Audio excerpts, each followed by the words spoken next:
You're listening to the GunHunterPlanet podcast, your gateway into the great outdoors. So sit back, relax over a campfire, and enjoy the show. GunHunterPlanet, where guns and heritage come together. Hello, everyone. Welcome to the GunHunterPlanet podcast of myself, James Noteboom, Kevin Conlon, and our friend Corey from Steelhead Outdoors. How you doing? Great. I'm doing great. How are you? Good. So I don't know. I didn't really hear about Steelhead Outdoors until Dave said something, and I started researching. And it's like I'm like, I had this idea. What? I'm like, this is a great idea. Why don't you tell everybody what you guys do and how your system works? Yeah, absolutely. So, like you think of a traditional gun safe, it's this giant box, right? Like behind me, and they're great, offer great protection. And the major downside is that they're just really difficult to move. So, either A, they're hard to move, or B, they're impossible to fit where you want them. So oftentimes, the best place to put your safe in your house is a place where no one can see it. And sometimes that's in a closet, that's in a bonus room, or under some stairs, down a narrow hallway around a corner. A lot of our customers end up being in old houses, have narrow stairways with sharp corners.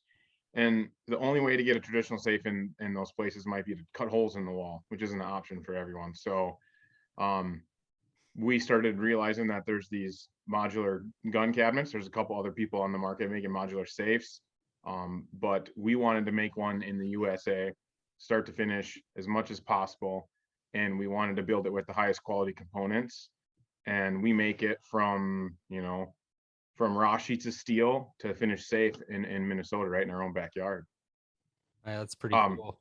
I probably should elaborate though what a modular safe is. That's kind of the most common follow-up question. So instead of this being one giant safe that you have to move in place, it actually comes apart. You can see on the back here, these seams come apart. The bolts are only accessible from the inside, and you haul in 6 panels instead of one safe into your space. So this safe behind me weighs 600 pounds assembled, but when you put it together, the door weighs about 165 pounds, and all the other panels are significantly lighter. So it's very manageable with 2 people, set each panel in place one at a time.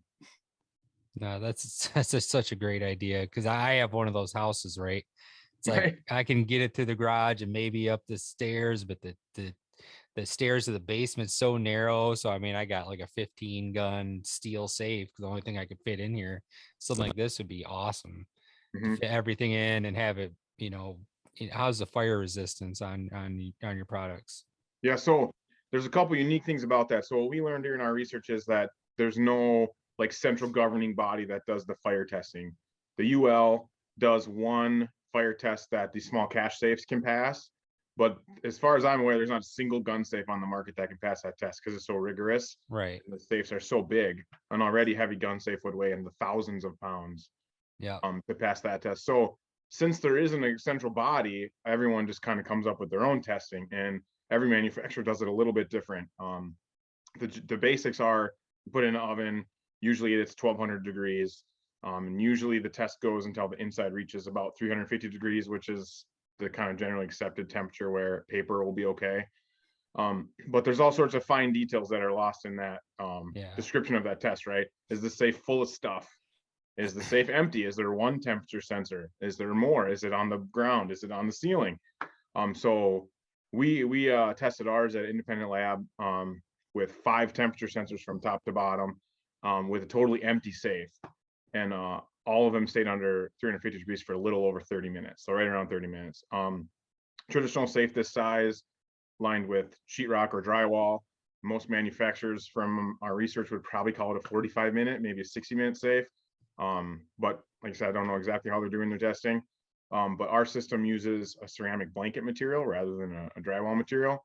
And it actually performs a little bit worse in the testing, but it doesn't come with these drawbacks that you have to deal with every day. So like a traditional safe lined with sheetrock, it's going to have moisture management issues that happen every day. You're going to have a dehumidifier in it, or you're going to have to open it up every single day. Some of the best manufacturers will tell you you should open it every 72 hours to prevent any buildup of moisture that could cause mildew or corrosion.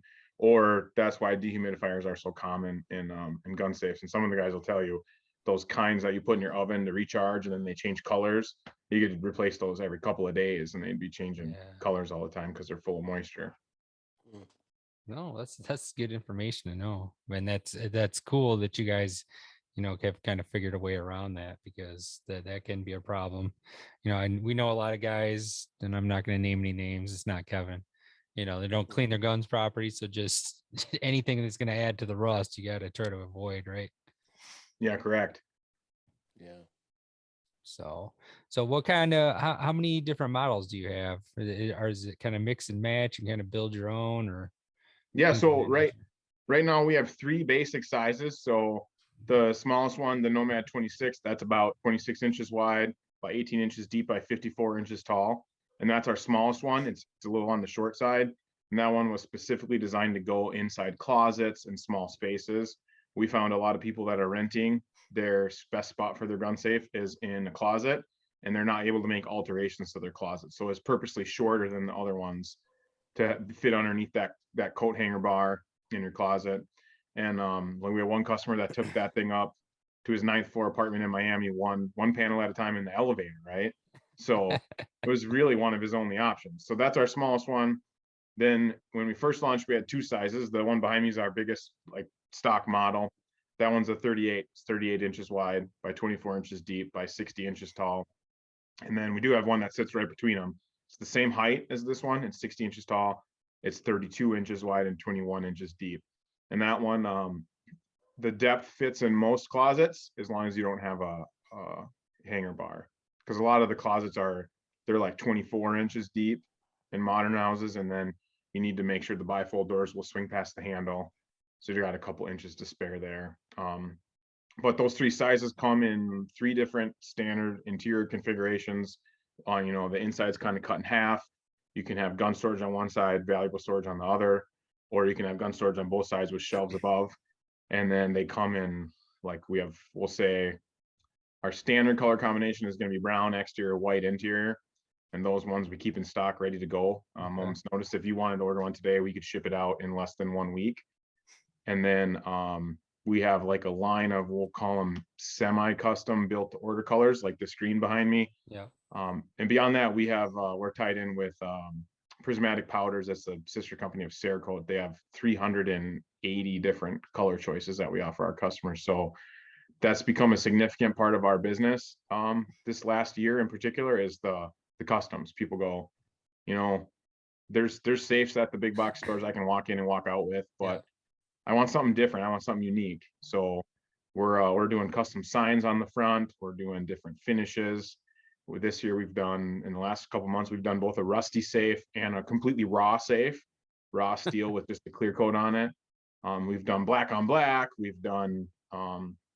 building one right now that's going to ship out early next week. It's 7 feet tall and it's all white. It's white interior, white exterior that we painted the bolts gold on the outside, the handles gold, the lock dials gold. That sounds like a bank vault. Yeah. Cool. Corey, is it expensive? Is shipping expensive on these things? It sounds like you're sending some pretty heavy product. Does that drive the price up quite a bit for the customer? Yeah, it can. So that's one of the unique things we do. We try to take a customer centric approach. So there's a flat rate shipping fee on our website per safe, and it's supposed to cover most anywhere. But if you reach out to us, there's a button on the website, and we'll quote you a shipping, and we'll charge you what it is, not flat rate. So it ranges anywhere. The cheapest one we've shipped has been $150. The most expensive one has been like $1,000 for a guy in California who wanted inside delivery in a neighborhood that the truck drivers apparently didn't want to drive to, and he had 2 safes for that price. So it can get up to $600 at the most, but you can do things to save costs. Like if you have a pickup truck, which a lot of your listeners most likely do, you can usually save at least $100 off whatever that would be, maybe 200 by picking up at the terminal. And that works pretty slick. You just show up, they call you when it's in, you show up, they set the pallet and back your truck with their forklift, and then off you go. Now, once somebody gets the panels in where they're going to put it, is it pretty easy for like anybody that's a little mechanically inclined can put this together, and how long would it take average? Great question. So Though we actually have a patent on our construction that consists of our insulation system and then the construction of the panels themselves. So inside this safe, we could probably, if you give me a minute, I could probably open it up and show you. There's the outer layer of steel and then the insulation blanket, and then there's the inner layer of steel, and those are attached together. So what that does is that means that your base panel is already assembled. So you set your bottom in place, you set your sides on, and you just have to put the screws in and you're done. You don't have to put together any interior parts. You don't have to install the insulation. And it all is accomplished with the 2 wrenches that are in the bag with the instruction manual. So I tell people you should have 2 guys, the 2 wrenches that are in the bag, and you should account for 2 hours. It likely won't take you the full 2 hours, but it'll likely take you more than 1 hour. I mean, we've done a ton of these. We can do them in like 15 minutes, but I would never expect someone that's never done it before to do it that fast. That's not bad though. I mean, 2 No. guys in under 2 hours to put something like that together that's gonna really protect your guns and be safe, you know, in your house. So No, I'm just kind of blown away, and I'm going to be watching some videos. I'm sure there's how-to videos and some of the things that you guys have built, and just the kind of the color scheme alone. That's something you can't really find either.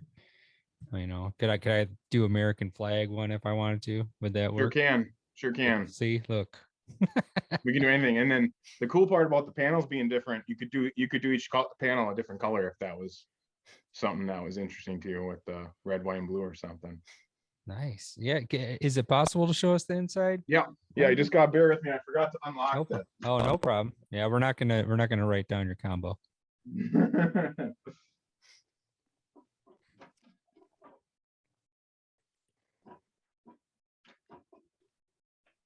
Kevin, you ordering one? I already got. Oh, I was gonna ask them about whether because I really like. This one's my personal safe. This is the one in my basement that has all my hunting guns in it. okay. So it's just set up. This is why it has a mechanical lock. My upstairs safe that I want to get into quickly has electronic lock. Just basic. I have all the guns in a row across. This system it comes with 2 more of these dividers, so you can put 2 more rows in. But right now, my hunting gun collection's not big enough to need that, but I'm set up to grow as my collection grows. I'm set up to just keep adding rows, and I can fit 3 rows in here. So this one will fit 35 guns. So I'll have it set up, even though I only have 12 in there right now. That's a great idea. And what about the lights? Are those built in, or did you add those? So those are part of our most popular upgrade kit. We sell it with like 90% of the safes, and it comes with these panels that hook on the door. So these things are super unique because you just lift them up, pull them out, and they're a grid panel. We call them our gear panels. They interface with most third-party MOLLE accessories like holsters, pouches, med kits. And you weave all your MOLLE gear on here. And then when you're done, you come back in here, you line up the slots, and you just snap it back in place. And then on your door, you have your holsters, pouches, accessories. And the lights come with that. They're actually magnetic, so you can stick them anywhere. Oh, and they're nice. battery powered. And these ones are still going on a test I'm doing. People always ask, how long do the batteries last? Right. And these ones have not been charged since April. I don't go in here every day, but I go in here at least a few times a week, and they're still. Okay, still so they're activated when you open it. Yep. The motion actually sets them off. And then we talked about the humidity, and this is a unique thing. These things are available on Amazon. They're like $9. Yeah. But you can see the humidity inside. My safe has stayed within 2% of the outside over the last 24 hours. So that's one thing I always tell people. They ask me, well, do you recommend dehumidifier use or not? I always say, those are $9. Buy one and put it in your safe. And both the NRA and the NSSF both give recommendations for safe firearm storage for humidity. And it's something like the high 30s into the low 50s. And if it's above or below that, then you should take steps to help out. Cool. And then you said you could get a dial or electronic. Yes. Okay. Yeah, all the options. Yeah. So both of the locks we use are on the higher end, used on other manufacturers, like really expensive safes. On our electronic lock, we use the S&G Titan Direct Drive. So what that means is you type your combo in on the keypad, and then you actually turn the outside of the dial to retract the deadbolt, and that makes the motor do less work. so that it should last longer and be less susceptible to failure down the road. And then the mechanical dial, we tested all 3 manufacturers. And this one's from Big Red. It was the one that performed the best in our testing that we did. Now, you guys have a manufacturing facility in the US, right? Yep, we do. So the laser cutting happens in Shakopee, in a shop that we co-manufacture with, and then all the welding, grinding, assembly, that all happens in Prior Lake, just down the road 8 miles. So these things start as, 5x10 sheets of steel from US suppliers, US steel, and then cut, bend, weld, grind, powder coat, powder coat instead of wet paint. Wow, that's good. Need more American made stuff. So Wait. now I say yeah, go ahead, Kevin. Yeah, if somebody orders one special order, what's the wait time right now with that about? Right now we're running right between 4 and 6 weeks on custom colors. We do keep we have like this kind of, we'll say, in process inventory flow that we kind of borrowed from the lean manufacturing, where there's always some finished, there's always some that are welded, there's always some that need to be welded. So every time we move one out, we just keep moving them through the flow. So if it's a kind of a semi-custom color or just a color that's going to be the custom side of things, we likely could get it out in 3 weeks, maybe even. But 4 or 5 range would be a really safe bet. And then we've been turning around like full custom projects in less than 8 weeks, like the 7-footer, or we did one for a guy that was this width, it was 3 feet deep, and then it was 6 feet tall. So we've done, all sorts of goofy sizes for specific spaces. Oh, that's so I could kind of build a vault sort of thing, right? Yeah, absolutely. And so there's 2 ways to do that. Number one is you can try to build this large safe or combination of safes. So we've done, oversized ones. We've done 2 that bolt together and they open opposite directions. And that way you can have the same combo. You can have different combos. You can have one safe, have your guns that you want your kids to have access to if they're hunters. Then maybe your home defense guns are on the other side. You don't want them to have access to those unless you're around. Or we just recently this summer started doing vault doors. Those have been a smashing success for us. And that's actually the best way to go if you're building a house or you're remodeling, because when you start to add up the costs of large safes, if you have a big collection of vault doors, a vault room is by far going to be the best bang for your buck. Because some of the guys that are building houses are telling us it's like a rounding error to have the concrete guy make a little room in the corner when he's already down there with the blocks or the forms. Yeah. No, that's kind of what I got in mind. I'd have to have a regular, hardwood door with lots of locks on it, but that would be pretty cool to put something like that on there. Yeah, and then we've done them behind bookcases. We've done them like kind of show pieces. Like we did a vault door that was white and gold that is going to be kind of the center of the room. And then we've done them where they're hidden behind bookcases and no one probably will ever know they're there. That's awesome. That That's is pretty awesome. So you say you're from Minnesota, right? So, yes, sir. How's the deer population look in Minnesota? Is it better than Michigan? It's gotta be. So Minnesota's crazy because it's so tall, right? So at the top in northern Minnesota, you're pretty much in Canada. Yeah. So that hunting up there is very similar to like the UP in northern Wisconsin. And then you go down southern Minnesota on the southern border, it's touching Iowa. So then when you get really close to Iowa, you have borderline Iowa hunting conditions. So it ranges everywhere in between. I hunt both at a family property it's not on the Iowa border, but it's on the southern end of the state. It's a small tract of woods surrounded by agriculture, and that one they can produce big deer because they're eating corn and they have good minerals and nutrients for antler growth. But since it's a small parcel of land, you're kind of just catching the transient deer on their way by. So you just got to be there at the right time. We hunt up north at a deer camp where they grow big bodied deer, but they have bad antler genetics up there. They're like my 8-pointer I got a couple years ago. It's like my hands. Yeah. But he's big bruiser, big old deer is fun to tangle with him, but nothing to write home about in terms of an antler. That's a UP buck there. Yeah. And that's what we're in, like north central Minnesota in the swampy areas. So there's like not much to write home about for nutrition, but they're big deer. How about wolves? You guys have a problem with wolves there? Or? Yeah, on the north side we do. On the south side, not so much. Mostly coyotes on the south. Okay. Yeah. Sounds kind of just like Michigan. Yep. So we've seen some big ones this year, and I don't know where my father's neighbor has a huge one running around. I've never seen anything like that in Michigan. So who Really? knows where that thing will end up or where it's going. He won't even send me the video because he doesn't want me passing it around. Oh, That kind of yeah. thing. I've But seen it, but he won't. He's like, I sent it to you. I'm like, no, it didn't now come we all through. know. Now we all know. Right. That's great. It's coming right up. How far away are we till Michigan season? A week and a half? Yep. November 15th is our opening for gun. We've been out bow a little bit, but nobody's popped one yet. Had a run Yeah, in on we're Friday, but only a week away. It's like the 5th oh, okay. or the 6th, the Saturday. So I think the 5th is Friday. That's your opening gun? Mm-hmm. Oh, wow. Yep. And the weather seems to be turning just in time. It was quite seasonally warm until like this week. This morning there was frost. So Yeah, we started hitting Yeah, 50 it's when we cold went too. this weekend. Yep. And it So- changed. It's both. We went 4 days for the last two times we went. We went opening day of bow, which was like October 1st, obviously. No, and the first day we get there, we're seeing stuff, and the rest Wow. of the weekend, nothing. yeah, you kind of got to reshuffle after opening Come day. on. Yeah. So now we're gonna let it simmer until November 11th and go back. I think so. Good. Yeah, I'm ready for gun. Yeah. Yeah. What so you guys have been seeing some big deer where you're hunting. Do you guys both hunt together?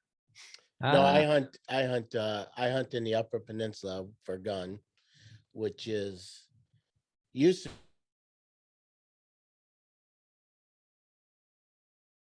Pinky Pinky lock. froze. be a hunt camp to be with the guys, you know. Yeah, I froze. yeah. You froze Did for a just little for a bit. sec, yeah. Yeah, you're talking Yeah, about. there's not many deer up there right now where I hunt. I don't hunt in the agriculture area of the UP. It's all big timber and there's just not many deer anymore. Where the deer tastes like pine needles and dirt. Yeah, but that's where you hunt, is it timberland? Because where we are, it's like you have these little 40s of private and they touch like land that's owned by the timber companies, but they actually are really nice to hunters where they say, hey, don't nail stands to the trees, don't cut stuff down, and you can hunt here. And I'm thankful for that. Yeah. Yeah, no, we have where I hunt, there is miles and miles and miles our ranches, either timber company or mineral companies. And in order to get tax breaks, they allow open hunting on it. So yeah, but the problem is that we had a great deer population and then it got too big and it was like 2 bad winters in a row Mhm. and it just devastated the herd and it hasn't come back since. No, and And then then the with the- wolves came with- back, and That sounds pretty similar to For northern Minnesota. it's just wiped them out.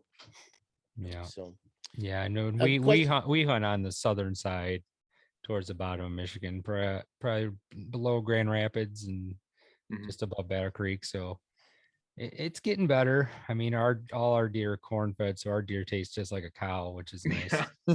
Yeah. So Do you guys get any other hunting in this fall, or just gearing up for deer? we're mostly turkey. Good. Turkey and deer. We don't take a lot of trips. We probably should. People. I mean, I don't. Do you do a lot of outside the state hunting? Go for elk and. We just got back from elk hunting, but it's like one of those things where we pick a tag that takes, maybe 2-3 points to draw, and it just Right. kind of sets your pace. You go every couple of years because it gets expensive if you try to go every Right. year. Yeah. No, we did go up and do a lot of bear hunting in was it White River, Kevin, Ontario? yes. That's fun. Oh, super cool. But they haven't had. Did they did have a season this year? It was like kind of like the last second. Yeah, they did. But we weren't up there for 2 years. So the Bears are just overrunning the town again. So maybe next fall we'll have to go get another one. I think you should get in on that. That's fall bear. Yeah. Wow. Yeah. Those are it's better nice. eating, right? Yeah, they're fatter and they got a little more weight on them. I don't think they have as much hair.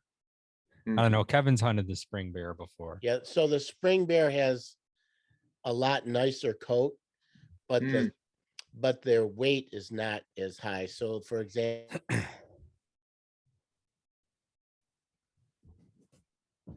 We gotta get this guy better internet. 190 pounds, if it had been, oh, is it cutting? I shot Yeah. when it was about 190 pounds in the spring. If it was fall, it probably would have been 250 easy. Oh wow, that's I Yeah. wouldn't have expected that big of a swing. But the hair on it was just gorgeous. It was the thick, just thick, beautiful coat. So I made a really nice rug out of it. That was going to be my question. Yeah. And I mean, when we went, the year we went, where they had bad blueberries were bad and everything. And so there was bears everywhere inside the town. And pretty much everybody who went got one or could have got one. So it was, it was pretty cool. I didn't get that's mine till great. the last day with That's- 5 minutes left. 15, We got your money's 15 out worth. of 16 hunters. You know? 15 out of 16. Wow. So yeah, it was pretty cool. We don't do that good at deer camp. If we have 10 guys, we'll be lucky to get Yeah. 5 deer.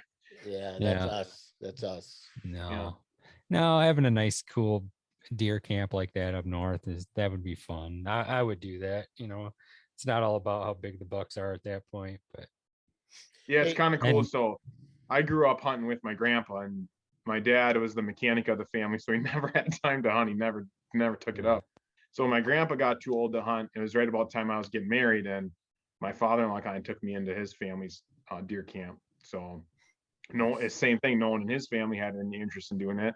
So I'm kind of filling that gap, and he's kind of taking me into their family's deer camp, and his dad hunted there, and his uncles and their cousins. It's been kind of a family tradition. So oh, Hey, that's Corey, I all do about. have a question about safes again, just because I like the idea it's made in the United States.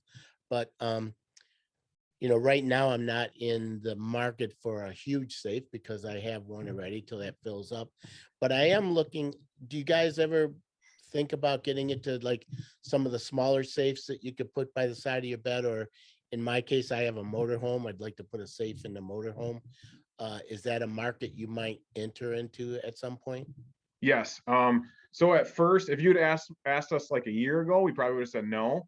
But what we found is the logic is that, so this safe comes in pieces, right? That we thought that was going to be like kind of our only differentiator, was to make the highest quality modular safe. But we're finding out that people appreciate the attention to detail that we put into our products, like the customer experience, the customizability. So we are going to take that into smaller non-modular safes, and we're going to, the differentiator won't be that it comes in pieces, but it will be that you can pick from those 300 colors if you want. It costs a little extra, but we're going to charge you what it costs us. We're not going to, you know. Well, and made in the USA, I think that's a Right. differentiator right there. And that's actually the unique part, is there is like quite a few companies making larger safes in the US. Some of them are quite good at it. The smaller ones seem to be really dominated by overseas product, because it's easier to ship over a shipping container full of small safes than big safes. Right. I don't think Right. that's working out for them right now because they're all stuck in the ocean. That's probably true. Uh, Well, I'll keep an eye out for when you, you know, when you open up that market, because I'll definitely be in the market for.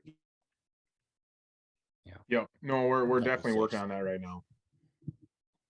no, it's such a great idea. But no, we appreciate you coming on, and I really want to thank you for showing us all the stuff you're putting together, and we'll put some links together, and let me get the website. I'll let you say the website so I don't Yeah. mess it up. It's just steelheadoutdoors.com. So all one word, no punctuations. Steelhead like the fish, and then outdoors. And yeah, we wish you guys a tremendous hunting season. It's coming up to the almost the best time of the year, right? You Yeah, know for it. sure. No, Yeah. you as well, and we appreciate it, and we'll talk to you again at some point, hopefully. That Maybe sounds we'll get great. maybe we'll make some orders. That sounds I'm great. getting interested here. Thanks a lot, Corey. Good luck hunting this year. Good luck All right, hunting. you too. Thank you guys. Have a good one. All right. We'll catch you next time in the Gun Hunter Planet podcast.